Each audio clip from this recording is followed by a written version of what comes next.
louder. I didn't hear you. All right, welcome. Ooh, one more time. Yes, I heard some people go crazy. Hello! It's great to be here tonight. Thank you for coming. I'm Essie Moari. I'm the founder of Products That Count. We've been doing this every month here at Yelp for 3 months. 3 months. 3 years? Who has been here before? Who has been here before? Yes, about half the audience. Awesome. I want to introduce you to our producer tonight, Yara Geta-Wittberg. Hey, Yara. Hi. How are you guys doing? Awesome. So, a few things before we start. One is the unique thing about Products That Count is that we, every month, have one speaker who's an executive spends their time building great products, and they come and they share with us something unique, something that they've never shared before. And tonight, we have somebody really special. So I'll get to that in a minute. But before that, I want to thank our partners. Partners who has been with us from day one is Yelp, and they provide this wonderful office. They provide great food. They're an amazing team to work with. And if you are interested in working for Yelp, whether you're an engineer or not, they are hiring. And if you want to talk to them, the red sign right there is for them. So that's Yelp. Our next partner, and I'm very honored to welcome their CEO tonight, is Pragmatic Marketing. So Phil, please be the star tonight and stand up. Thank you. Welcome. Thank you. Who here has taken a training from Pragmatic Marketing? Okay, not enough. And I have something here that describes the offering of Pragmatic Marketing. So it's right there in the back, and if you're curious, I really encourage you to check it out. The reason we partner with them is because they offer great quality programs, and so we recommend them. Then we have other partners that I want to mention tonight. One of them is a company that we've invested in through my venture capital firm, Mighty Capital, and the name of that company is Amplitude. Do we have folks from Amplitude here tonight? Make some noise if you're here. Okay, so Amplitude is an analytics platform. So if you're looking to get more engagement out of your product, I encourage you to check out their product. And then our last sponsor is mParticle. And mParticle is a company that provides like data management services. If you have complex systems that have a hard time communicating with one another, they're a great tool to evaluate. So they make products that count possible, and I'm very grateful to them. And with that, I want to say I found $6 just right there. Is that somebody's $6? Yeah, please come get them. Please come get your $6, and you'll get a round of applause for being so generous. Give it to the... All right, we'll give it to the first person who asks a question. That's a great incentive. Awesome. Is that yours? Yeah, we have 2 people who... Oh, you want to ask a question? Okay, what's your question? Unfair. All right. I want to welcome... Jules is the star of the show, not me. So I want to welcome Jules. I've known Jules for... 2 years now? He started coming to Products That Count, then he came to some of our executive events, then we hosted him on a podcast, we did a bunch of stuff like talking and traveling together. He's really fun, and he's also super, super smart about growing products. He's responsible for a lot of the growth at Slack, and so it's really a privilege to welcome him. Jules, can't wait to hear you.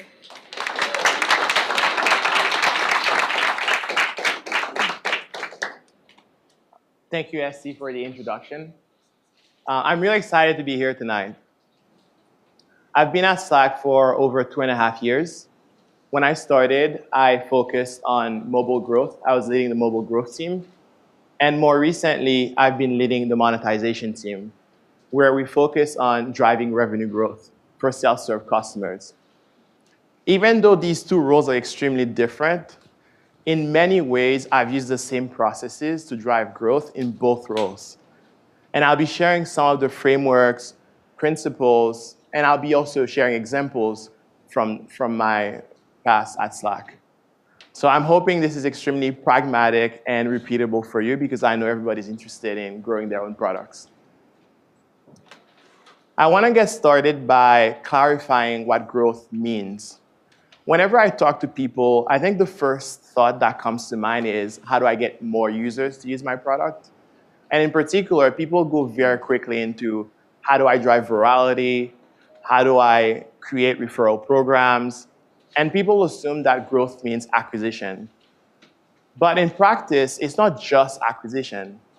In fact, there are many components of growth. One is acquisition, obviously.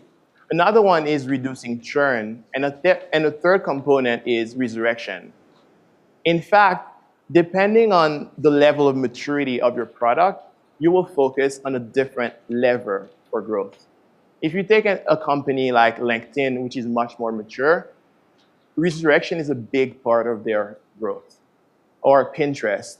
So growth is not just, how do I bring more users to try my product, but rather it's, how do I get more people to actively keep using my product over time? In the case of Slack, we focus right now on both reducing churn and on acquiring new users. So I wanted to clarify this because it's a very common misconception that I see, especially as I talk to a lot of startups. Once you think of growth as growing the number of active users, a very useful analogy is that of a bucket. So think of your product as a bucket, and you're trying to add water to that bucket. So the tap and the water that's coming out of it represents your acquisition funnel. If you look at the water that's leaking out of the bucket, that represents your churn. If you take some of that water that has leaked out and you put it back in the bucket, you can think of it as resurrection, which is really, really hard to do. And the amount of water that your bucket is holding is really your growth. So what you can see from this analogy is that you can have a bucket on the right here that has a smaller acquisition funnel, but that can actually grow faster just because it's not leaking as much. And that's one thing that is obvious when you think about it that way, but a lot of startups don't really think about it that way, and they're just saying, hey, how can we get more users? How can we do SEO? How can we spend more in marketing more effectively? So that's a really important lesson that I want to start with. The other thing I want to emphasize is that you can use data to understand how much you're growing, how much you're churning, how much you're resurrecting, but data will never tell you why that's happening. It will never tell you why people are trying your product and never coming back. So what you need to do in that case is talk to people, understand why, and that part is really the very principle of building empathy. You need empathy to understand the dynamics of your product. And obviously, as you can see with those two buckets, you want to fix the host first. So if you haven't reached product market fit, you probably have an extremely leaky product. So you want to focus on that first. Reach product market fit, fix some of the leak, and then focus on top of funnel acquisition and other things. Now that I've sort of set the stage for what I mean by growth and sort of when you focus on growth, I want to talk about what I mean by growing with empathy. What about this process is really empathy? So the way I think of growing a product is you have a person who's trying to use your product, and the product has a certain value. And in theory, it should be super obvious what the value is, and the person should get to that value. But in practice, it doesn't work that way. You have a lot of barriers that are preventing people from getting that value. Examples could be you have a product, but it's not translated in other languages. So people can't even see the content, can't even understand the content of your product. Or it could be that even things like they don't understand what your product is, even though you, as the product manager, you think it's obvious. And it could be so many other barriers. And growing with empathy, to me, is about understanding first the people. What problem are they hoping your product will solve for them? And then identifying and understanding the problems that are preventing them from using and getting value from your product. I know this can be abstract, so I want to illustrate it with an example and one from Slack. When I joined 2.5 years ago, as I mentioned earlier, my responsibility was to grow Slack on mobile. What you see on the left here is the last step of onboarding on mobile. The way onboarding worked was you start by giving us information to create your team, and then we ask you to invite your coworkers because Slack is a product that you should use with other people. And then from there, we sort of land you into a channel, the general channel. And we tell you, hey, this is what the general channel is for. And we're hoping that by then you would start talking with coworkers. You would start a conversation, you'd start using Slack for your work, and that you'd be more productive as a result. And then I started talking to people. And I was surprised to realize that a lot of the people who went through the entire onboarding had no clue what Slack was. In many cases, they had gone to maybe a conference and they heard others were using Slack and they said, what is this? And they went ahead and downloaded the mobile app in order to figure out what it was, but not necessarily because they had figured that out. I would have never gotten that insight if I hadn't talked to people. Okay. The other thing was, as part of onboarding, we had this step where we asked you to invite your coworkers. And a lot of people skip that step. And I was trying to understand, why don't you invite? Is it because you're trying to see what the app is? And I talked to people and I realized, you're asking me to invite my coworkers and I have no clue what your app is and if it's worth it. So then we started thinking, maybe we need to explain what the app is again and make sure people have the confidence to invite their coworkers. So with that context that we only got by talking to people and not from data, we went ahead and replaced this version with this new version on the right. And in many ways, the version on the left might be thought of as prettier sometimes because of the Slack, background and all these things. But I can tell you that this one was much more effective. It increased invites and activation by a lot. And that was the metric that we were tracking at the time. And what we did is we added this welcome text to explain what Slack is for people who didn't know. And we also added a link to a video that we had on our website to sort of explain what the app is and so on. And then we added this invite people button to give those folks a second chance at inviting their coworkers. So this is a very simple experiment. It wasn't a ton of work. The solution wasn't extraordinary, but the result was really huge. And it was huge because we had identified a real problem. That problem was the most important problem for those particular people or users, and the solution was extremely relevant. So if you contrast that with quote-unquote growth hacking, it's very different. If you're a growth hacker, and I know the definition of growth hacking is different for many people, a lot of time what you think about is, okay, how can I nag someone to do the thing that they need to do? How can I add an invite button again or this sort of things? But it doesn't work that way because what you're doing is, in the case of growth hacking, is you're taking out tools that others are using and you're hoping that it will work for your product. Having explained what I mean by growing with empathy, I want to help you understand where it fits in the process. I mentioned earlier that the first step is to reach product market fit. And that's what you see here at the bottom of the pyramid. Once you have clear product market fit, then the next step is to figure out a North Star for your product and for the team that you're on, the growth team. And once you have that North Star, you can also come up with good metrics. I'll talk in a bit about what I mean by that. Once you have a good North Star in metrics, then the next step is to start logging data. Data is actually very helpful in that it tells you where there are opportunities. And once you have the data and you know what sort of opportunities to focus on, then you use user research, you talk to people, and you build empathy for your users so that you can develop hypotheses in terms of why they're not getting value from your product. And you can confirm those hypotheses with experiments, and those experiments can hopefully help you move your metrics. I'm going to illustrate this whole process with an example from Slack. So I want you to put your shoes in mind a few years ago. Imagine that you're responsible for growing Slack on mobile. I want you to start thinking about what would you do? Where do you even get started? This is obviously a very ambiguous question, which is the reality of growth. I'm going to guide you along with that framework, but I want to have some participation as well. So by that time, Slack has reached product market fit, including on mobile.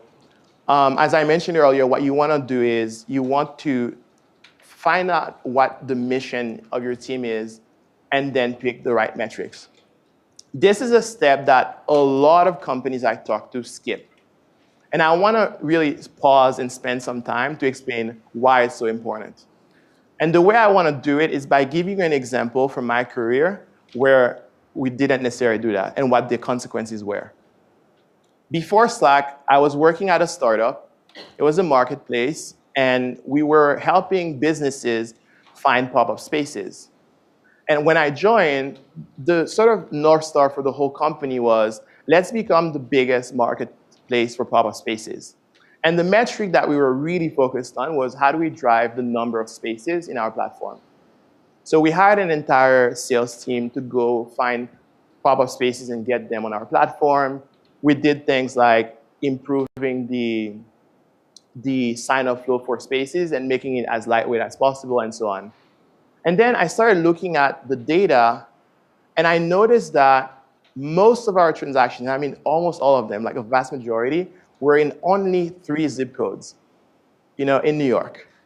So then I started talking to people to understand why those spaces, and I realized that the use cases that had product market fit for us were around fashion. And fashion is all about foot traffic and very particular spots. Okay. So then I started questioning, the North Star that we had and the metrics that we were using, saying that there's no point in adding spaces in the platform if they're not transacting. So then, we quickly shifted from sort of growth of spaces to growth in transaction and trying to understand what should we do differently. In a world where you focus on adding more spaces, what you do is you streamline the process and make it as easy as possible to add spaces. In a world where you're focusing on transactions, you actually do the opposite. You make spaces add more information so it's richer, so then when somebody finds that space, they have more information to make a transaction. And there are a lot of other decisions that we then made that were completely different from what we were doing before. And the point here is, if you have the wrong metric, you will do work, you will feel that you're growing, but you're not. And sooner or later, you'll realize it, especially if you're a startup and you run out of cash. So that's why it's so important to spend a lot of time making sure that you have the right North Star and the right set of metrics. In this case of Slack, for mobile growth, what we were going after is helping people discover the value, experience the value of Slack as quickly as possible. We're focused on new user experience the first few days. And the metric that we were optimizing for is what we call the activation milestone. And in our case, it's teams that reach 3 people and 2,000 messages. This wasn't a random metric. And I know that in a lot of companies, that's what happens, sadly. It's something that we looked at what correlated with long-term retention, and we settled for this metric because we thought it was simple enough and also had a strong correlation with long-term retention. Because otherwise, there's no point in moving a metric if it doesn't lead to long-term retention and value for your users. Once you're done with this step of having a clear mission and having good metrics, and by the way, we could spend an hour talking about metrics. Bengali Kaba came to Products.com last year and had a great talk about that, so I recommend it. But once you have that, let's come back to the sort of problem and the case study. What do you do? So we've decided that we want to increase teams that reach the activation milestone on mobile. I want to now get some participation. I'd love to hear from you. What are some of the questions that you would ask either your data scientist or your user researcher? What would you want to understand before you take action? Anybody? Yes. Showing only most viral things on the mobile phones because people have less times to understand what is it. So are you saying showing? most vital things only, most important things only. Okay, showing the most. You would try to show the most important things on mobile. Yeah, only most important things. Got it.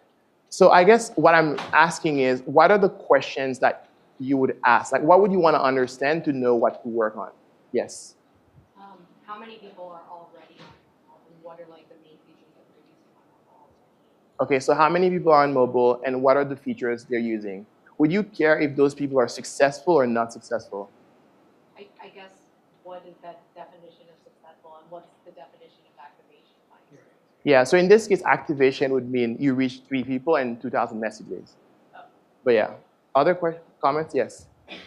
What activities did the people who reached the activation milestone in the past do in order to get to that milestone, so we can focus on those activities and help people?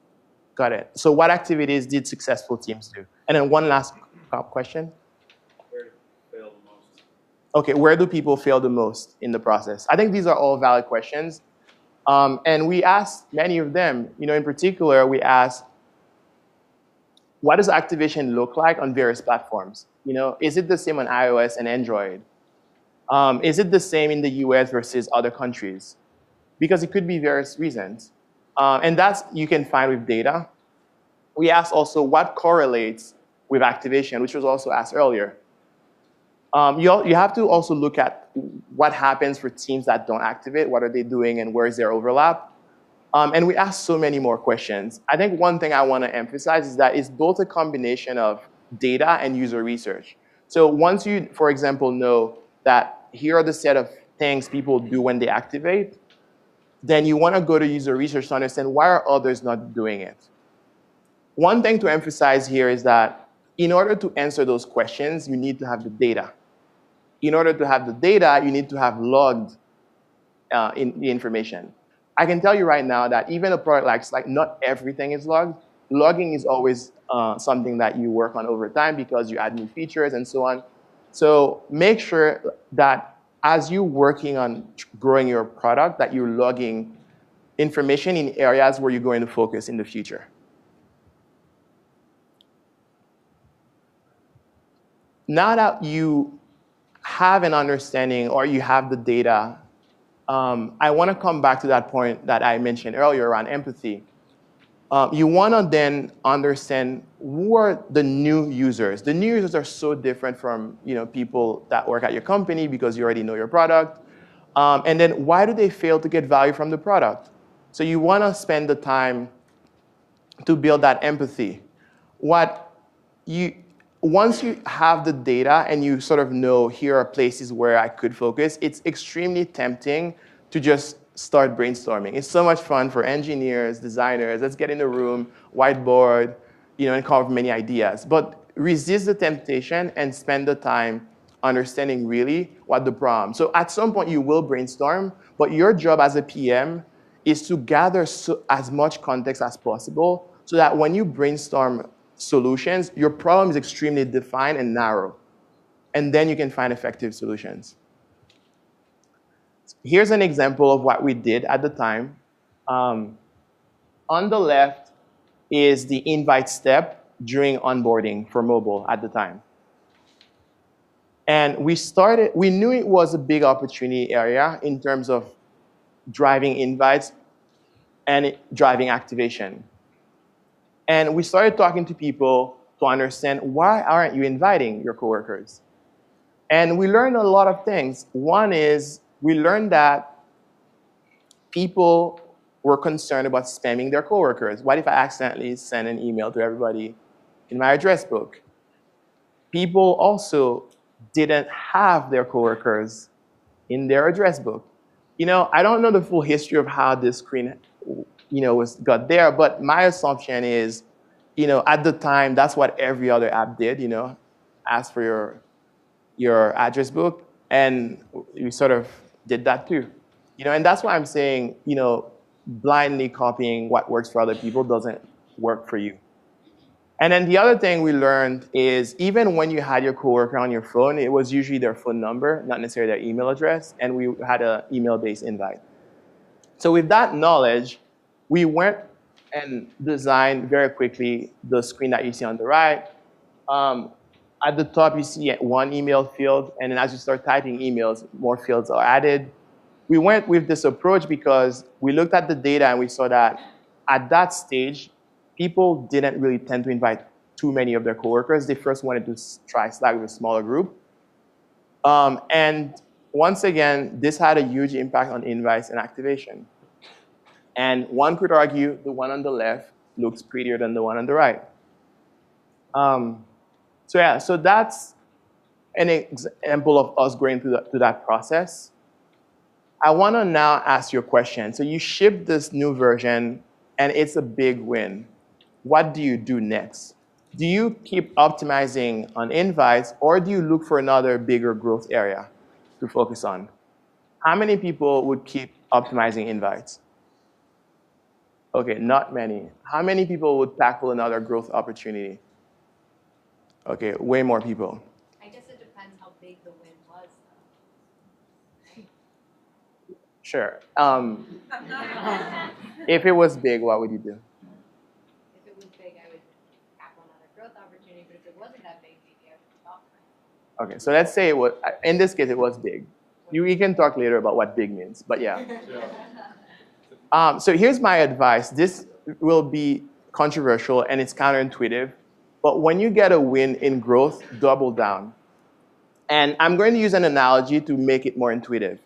Imagine you're digging for oil, and somehow you land in a place where there's a little bit of oil.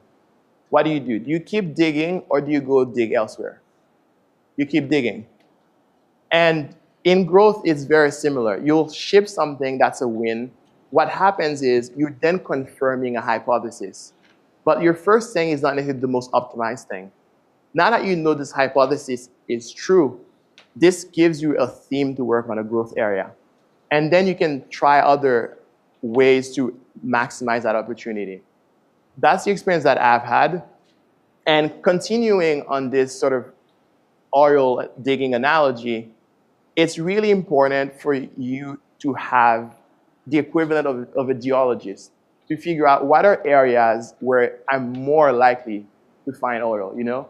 And in the case of growth, that would be, you know, using your data scientist, using your user researcher to understand, okay, here's where we think there's an opportunity, here's what the problem is, and then let's go all in that.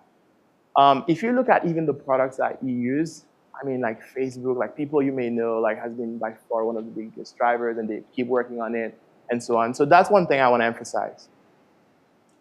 So we went ahead and then talked to people and noticed that some of them wouldn't remember email addresses. So we added autocomplete by allowing them to log into their emails, and that also was a win. I want to now leave you with a final quote from our CEO, Stuart Butterfield, to really emphasize the point about empathy. You know, it's very easy to build products for a hypothetical or abstract user.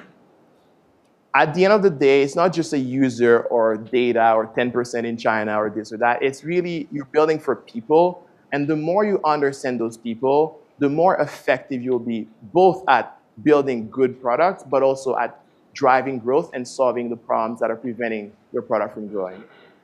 Any questions?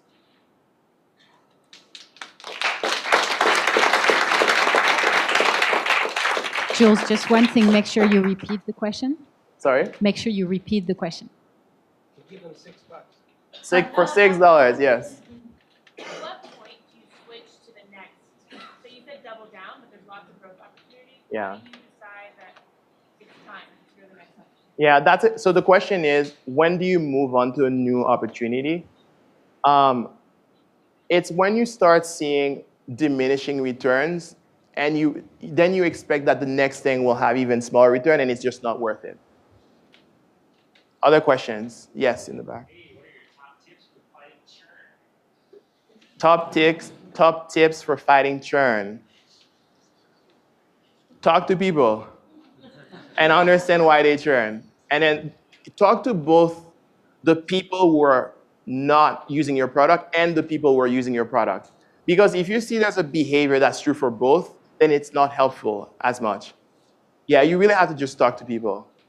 I know, and by the way, talking to people takes a lot of time, costs money, and emotionally draining, especially when you're watching someone use your product and then you're like, oh my God, I didn't realize people wouldn't understand this.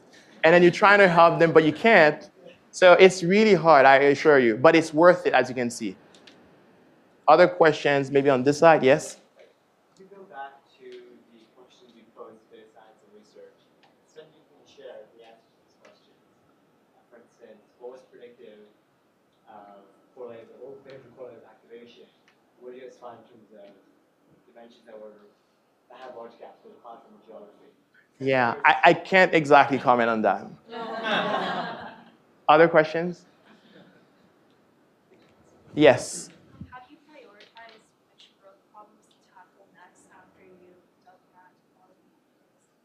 Yeah, how do you prioritize which problem to tackle next?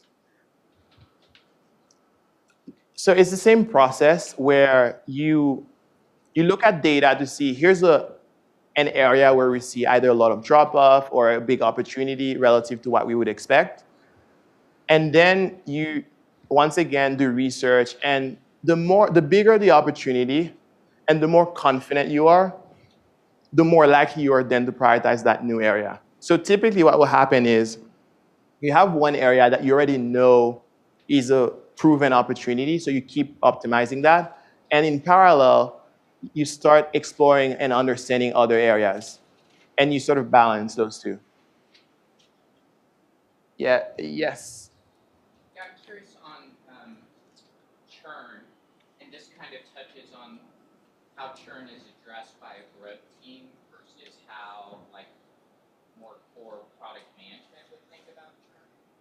But how do you think about the difference in terms of things as a growth team you can manage churn versus, hey, I have a roadmap where I need to add core functionality that may not impact churn in the short term, but together this group of features is going to improve customer service NPS over time and reduce churn is kind of like more of a long-term core value versus a growth mindset. Like, how do growth people think about that? So is the question, how does growth and core product work on fixing churn? Yeah, like who focuses on what, and where's the gray line, or where's the line between the two? Okay. A lot of it is sequential. It happens also in parallel, but a lot of it is sequential in that the core product team will help the product reach product market fit. And once you have reached it, then you build a growth team. So until you have reached product market fit, you don't want to have a growth team. But what does that mean in terms of the continued evolution and roadmap of the service or product once you have like basic product market fit to start scaling the product? Yeah, so, and the question now is, what does that mean in the long term? So once you have the basic product and it has reached product market fit, then the growth team can help that product sort of grow.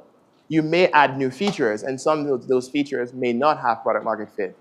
So once again, you figure out product market fit for those features. Maybe you have a beta. A lot of the stuff we do is on beta.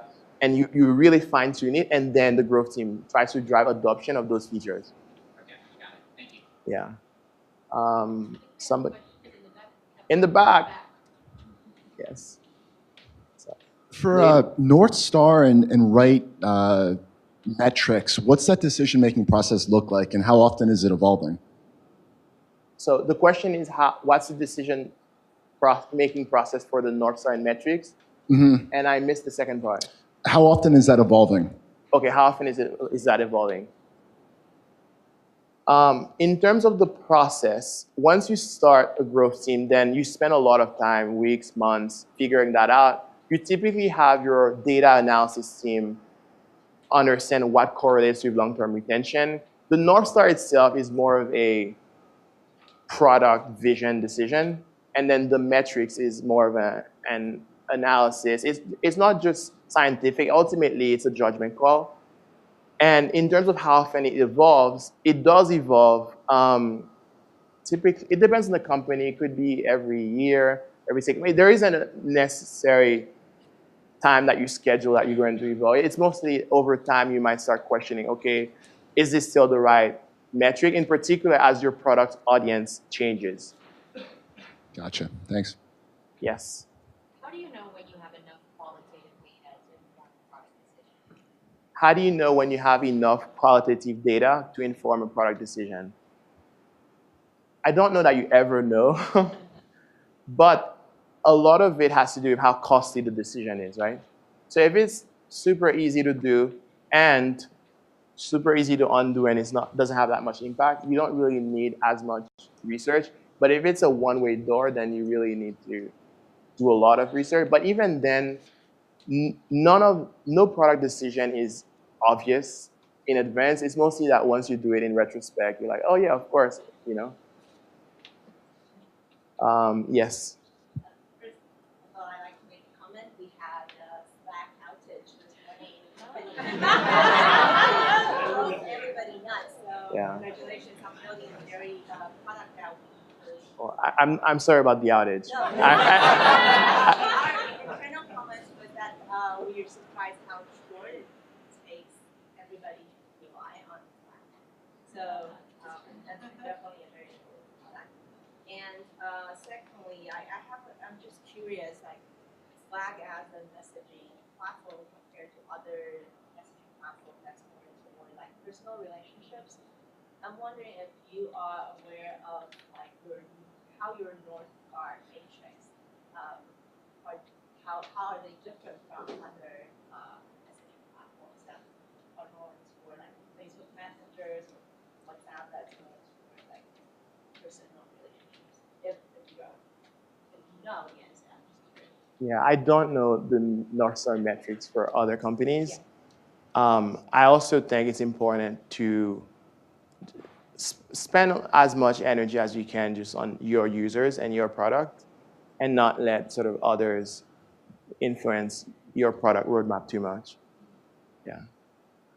I'll try somebody from the back, all the way, lady. When you start on a growth problem and you start making your roadmap, how do you ensure you have made a holistic roadmap? I know that you start with user research, looking into data. So how can you ensure you have made a holistic roadmap which includes all the growth problems you start with? Sorry, is the question, how do you make sure you've made a realistic roadmap? Holistic, Holistic. complete roadmap. For Sorry, can you growth. elaborate on what you mean by holistic? So I become a growth PM today, and I start on a problem. I look into data, I do user research, and find growth problems. Now, if I have to make a holistic roadmap for the entire, like let's say, year or 6 months, how do I ensure I have picked up all the problems and I'm starting with the most impactful ones to start with? Got it. Yeah, so I don't think a goal is to have a comprehensive list of the problems. The goal is actually to have the most important problem. If you tackle a problem that is real but not the most important, it actually won't move your metric because that's not the reason right now that's stopping the person from using your product.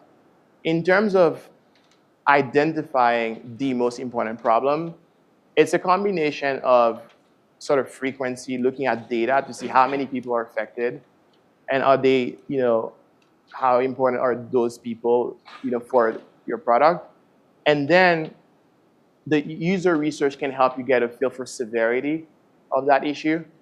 And once you sort of look at both of these sides, then you'll have a feel for what the most important problem is. And you'd want your roadmap to focus on that problem and make headways on that problem before you sort of start thinking about other problems. Yeah, yes. You mentioned that activation for you for Slack was 3, I think, invites, 30 something messages. How do you identify what is activation? Like what activation means? Adding 3 users versus 2 versus 5. How did you decide? Sorry. How we decide? Are you asking how did we decide on the metric? Yeah. Yeah. So we started by looking at what correlates with retention, long-term retention and value. And we looked at various combinations of metrics, alone or together. And we decided that this was a metric that was effective in that it did correlate strongly with long-term retention, and that we also could rally around and made sense to people. And it's possible that at some point we question that, but that's how you sort of have this process. It's a simplistic answer, but it's a lot of conversations, but yeah. Yes. Yes. Yes. So I think that you provided a really great methodology and framework for how to really optimize the current workflows to drive to decrease trend and drive sales reduction. But since you're taking so much time to talk to users, do you think it makes the growth PM to also understand whether or not you can enable new use cases and workflows, and trying to, in Slack space, perhaps growing into the social alternative space, or becoming a hub for. The question is, should you as a growth PM also think about new use cases for your product? Is that correct? Okay. I don't think that's the role of a growth PM. I do think that's something a company should do. But I think it goes back to the question earlier about growth product management versus core product management. So as a core product manager, you're trying to increase the value of your product by adding new benefits and features and so on. As a growth PM, you're trying to take whatever the existing value is and making sure as many people as possible get to that value. So it's two different roles. Of course, career-wise, a lot of people start in growth product management at some point, move into core and back and so on. But it's two different objectives for each role. Someone here? Yes. I was wondering how you think about the acquisition of a repeat. It got me interested when you mentioned this growth rate structure. I think a lot of product, I think it's easy to get users to try, but harder to stay, and then stay for a meaningful time. So how do you measure it? How do you think about the impact while you're thinking about your priorities in acquisition? The question is, how do you measure repeat usage? I don't think the focus is on as much as a measurement, but more on how much do you consider that when you're prioritizing things, how much do you consider that repeat angle? Do you have a different team working on that, or you actually own it as well, but try to kind of prioritize this and lens on repeats? Okay, so the question is, how do you prioritize reducing churn versus other things? Okay. A lot of it has to do with where you think there is the biggest impact. For example, so now I work on monetization, and churn is a lower opportunity for us than getting people to pay for Slack in terms of paid churn. So a lot of my work is mostly on getting people to pay for Slack. And I have various themes that I'm working on, including making sure people are aware of our paid benefits, making sure that the purchase experience is frictionless. So that's how I prioritize. Basically, I look at churn versus acquisition and others, and say, what are the numbers now? What would I expect them to be? Where is there the bigger opportunity? And then you focus there. Somebody who hasn't asked a question. Yes. Yeah. Great.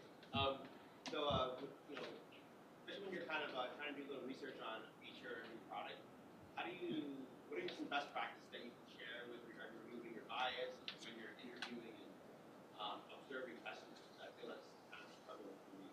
I see. So the question is, how do you remove your biases when you're interviewing people?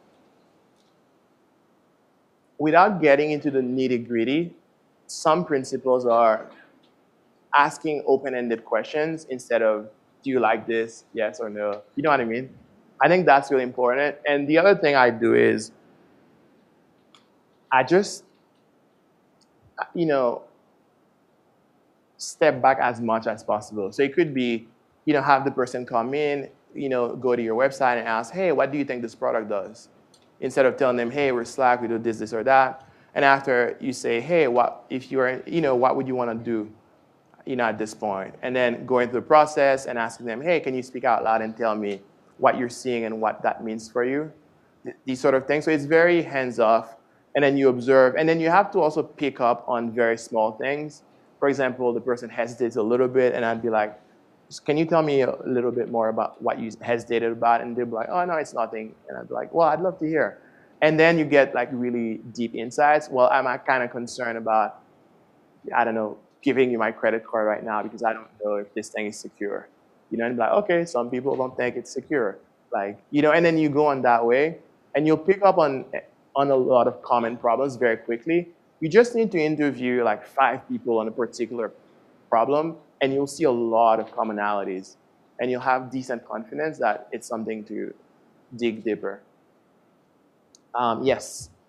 Have you noticed a change in your approach to growth at Slack since the initial focus on growth was much more consumer focused, and say revenue is much more enterprise focused?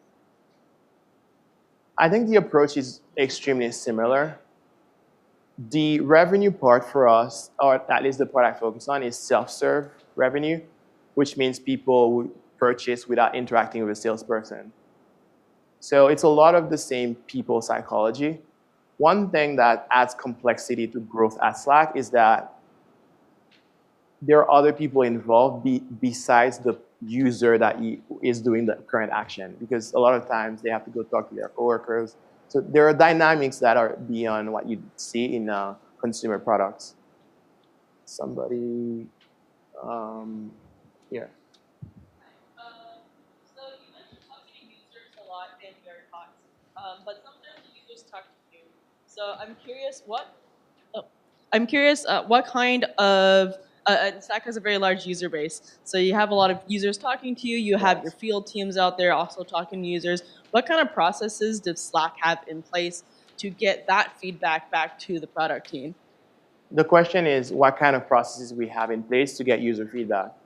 We have a very elaborate system.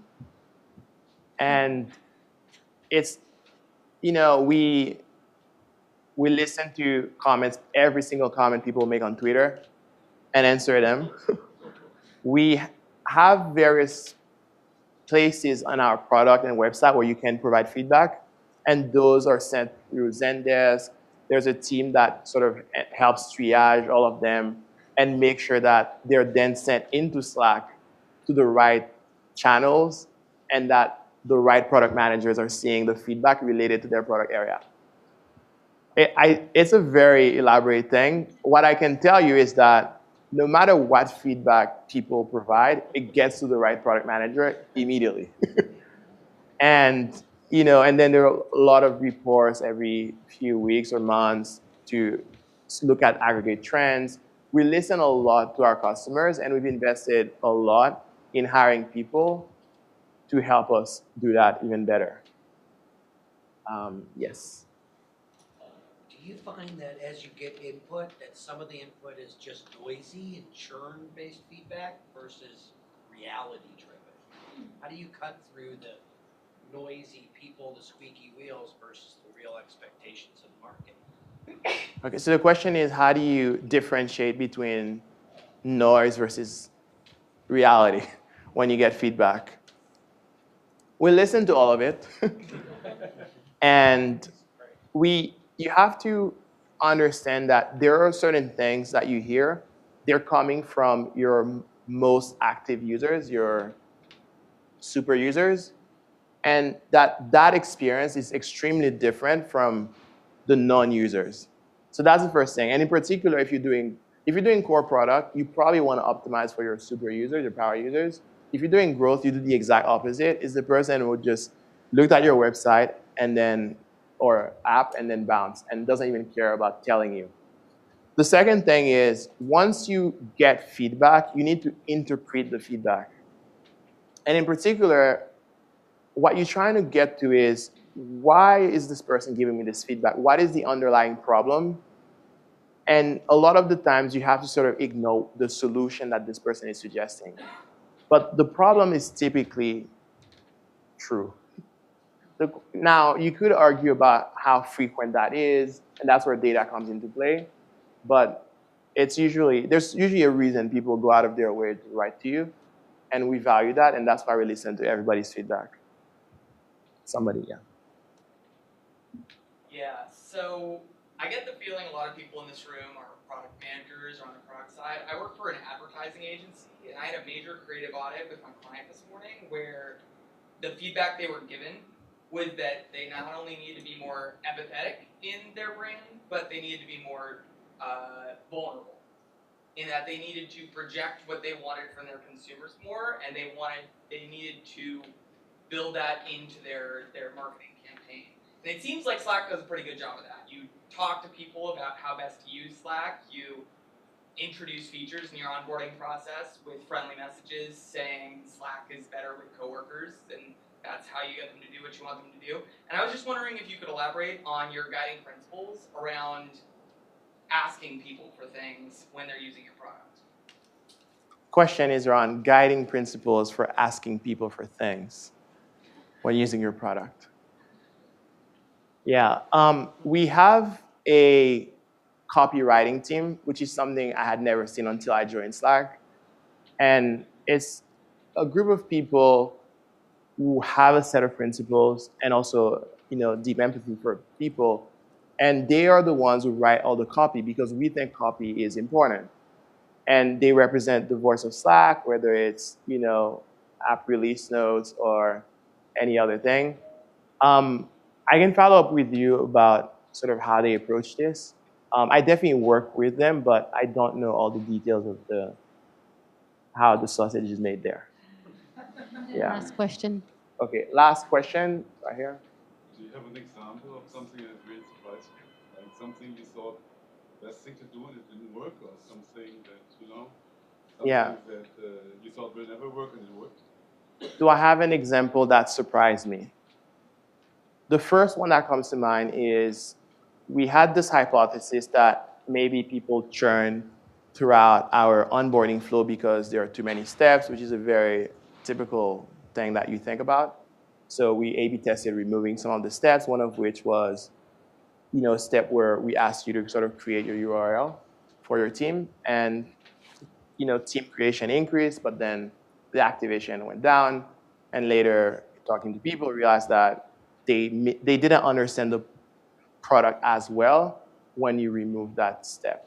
So it's one of those cases where in growth, some of the general principles are, simplify your product or clarify things.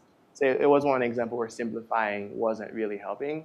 So one of the sort of sentences that our CEO often uses is, more clicks is not necessarily worse, or fewer clicks not necessarily better. A lot of the times it's not about the number of clicks or the length of the process, but rather does the person understand each step, and do they think that's the right step? That's what I would expect. And do they have the information to provide that you're asking for at that particular time? Thank you. Jules Walters, everybody. Thank you so much. You guys hear me? Okay, wonderful. So Jules will stay with us until the end, but now it's time for the shout-outs. Jules, just so you won't get cornered here, I'll let you go to the tabs on the end to have beer and in the Q&A session when everybody wants to talk to you. Just so let him go there. Just one quick request for you guys. And now it's time for the shout-outs. So anybody who wants to share anything, you're hiring, you're looking for a co-founder, you're looking for a job, whatever you want, please queue up here. If you want to do those shout-outs, the first gets not only a PTC book, Products That Count booklet, but also $6. Yeah, we did promise that. And as you guys are lining up, I want to remind you that Jules has done, he came here and gave his talk. Both him and us would love to get your feedback about how he did and what did you think of it. We already sent the surveys. Please make sure to take it if you can. Tonight, tomorrow, whenever you can. Go ahead. $6 for you. Here you go. Well, we can fight about that later. Hi, I'm Catherine, and I am building a new AI company, and I'm looking for a superstar senior product manager to guide the team in the product development. It is using satellite data and machine learning to give better granularity of data on the ground in sub-Saharan Africa for decision making. And we have a crackerjack founding team out of Stanford, award-winning scientists. So if you'd like to talk to me, I'll be right in front of that sofa before you turn left and leave. Thanks. Hi, I'm Will. I'm working on a startup that is building better communication tools for remote workers. It's a super, super recent pivot, so I want to hear all about your problems and hopefully try to solve them for you. Thank you. Hi, I'm Gabby. I work for Creative Market. It's a marketplace where designers and creatives can buy or sell fonts, graphics, web themes, and templates. We have 2 PM roles open, 1 growth PM, 1 senior PM. So if you're interested, I'll be around right here. Hi, I'm Justin Griffin from, I have a startup called Rigdy. It's a collaborative automation solution for DevOps, and we're looking for a co-founding CTO. So I'll be in the back if you're interested in learning more about that. Hi there, I'm Angela, and I work at Building Connected, and we're revolutionizing the $10 trillion construction industry. I'm a product manager, and we're hiring for product managers, designers, and engineers. So if you're interested, come talk to me, and I'll be around here. Hi, everyone. I know SC gave us a shout out before. This is Sharon. I'm a partner with her from Pragmatic Marketing. So we have our CEO, Phil, as well as one of our instructors, John, in-house. And the neat thing about Pragmatic Marketing, which trains product managers and product marketers wherever you are in your career stage, is all of our instructors are former executives in both product marketing and product management. So you're definitely getting learnings from someone that's been in your shoes. So we're going to be in the back at the table there, so feel free to stop by if you guys have any questions. Thanks. Hi, my name is Florence, and I'm building an event platform for event organizers to easily plan and organize events. I'm looking to interview and do some user research for current event organizers or people who plan events for like 30 minutes or an hour, and I'm open to like just chatting anytime after work, getting coffee. Would love some insights on that. Thanks.